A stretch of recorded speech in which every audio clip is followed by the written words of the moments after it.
Sveicināti, runājot par Google disku, pievērsīsim šobrīd uzmanību datori sadaļai.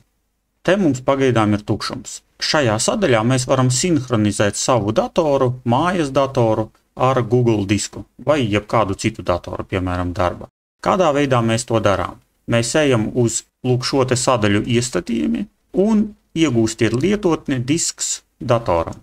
Ejam iekšā, mums atveras google.com lapa un mums ir vajadzīga šī te sadaļa. Lejuplādēt draivu priekš desktopa. Spiežam uz to un mums uzreiz tiek ielādēts downloads sadaļā. Ejam iekšā, spiežam setup un viņš automātiski palaiž instalēšanu. Tāpat pievienosim shortcutu darba virsmai un es noņemšu saīsnes Google dokumentiem, izklājlapām un prezentācijām. Ieinstalēs viņš ļoti ātri un palaižam. Te ir tīri reklāma un viņš parāda, ko mēs varam darīt, sākt darbu. Un tā kā mums jau ir Google konts, mēs pierakstāmies. Pierakstos ar savu Google kontu un viss ir gatavs. Mēs redzam, ka mums uz desktopa parādījās Google Drive. Un šajā logā, kas ir atvērties, mēs varam veikt ātros uzstādījumus. Tātad pirmkārt mēs izvēlamies, kuras mapes no datora mēs sinhronizēsim ar Google disku. Te mums pēc noklusējuma ir desktop mape, dokumentu mape un downloads mape.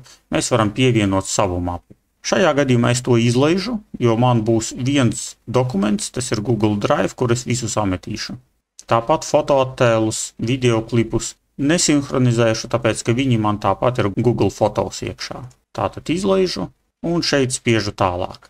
Man uz ekrāna ir parādījusies mapīte jeb folderis Google Drive. Es esmu restartējis datoru, tāpēc, ka viņš kādu brīdi patērēja, lai sinhronizētu failus, jeb parādītu tos failus, kas ir manā interneta Google Drive, lai viņš parādītu to šeit. Ja mēs iesim iekšā, atveras mans disks. Tātad, ja es ieiešu manā diskā, tad te mēs redzam visus tos failus, tās mapītes, kuras man ir internetā redzamas. Tātad 2D modelēšana, 3D Max, After Effects.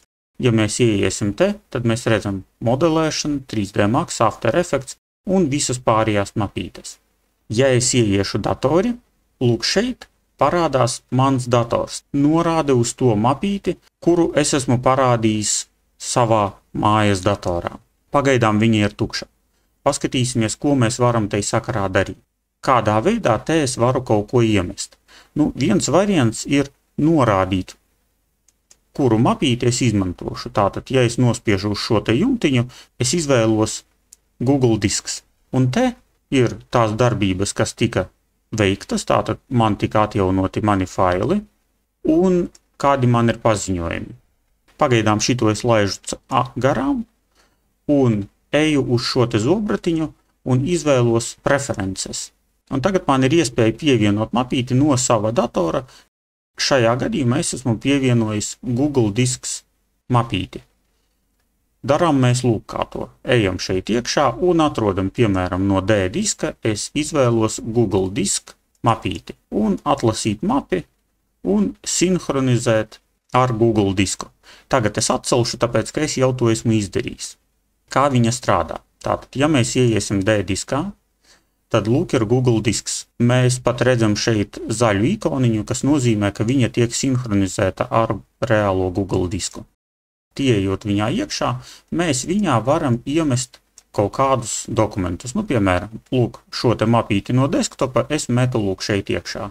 Tātad, man reāli viņi ir jāredz Google disk mapītē, lūk, datori, mans dators, un šeit ir Google disks, tā ir tā mapīta uz D diska.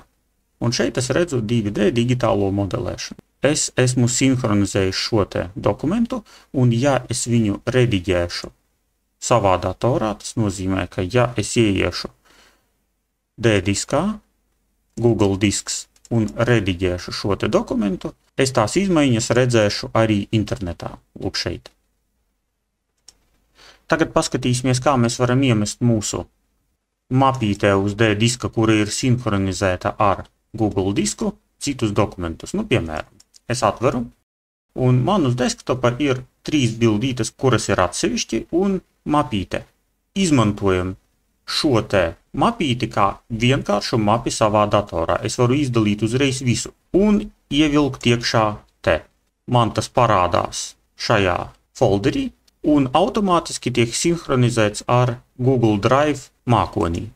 Lūk, man parādās kā reiz visas šīs te mapītes, tas aizņem kādu laiciņu.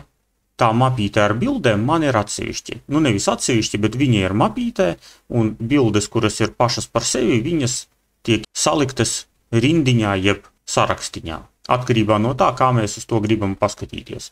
Vai nu mēs lūk šādi skatāmies, un mums ir sākumā mapītes un pēc tam bildītes un dokumenti, vai mēs skatāmies tā kā uz lielām ikonām, un tad mapītes mums ir atsevišķi. Nu, un tad reāli mēs varam attaisīt šīs te bildītes un apskatīt viņas, un ieiet mapītē bildes, un ieraudzīt tās bildītes, kuras ir lūk šeit. Pārliecināmies, ka mums te ir tas pats. Uz desktopa mums ir šīs te 3 bildītes, un bilžu mapīte ar lūk šīm te bildītēm.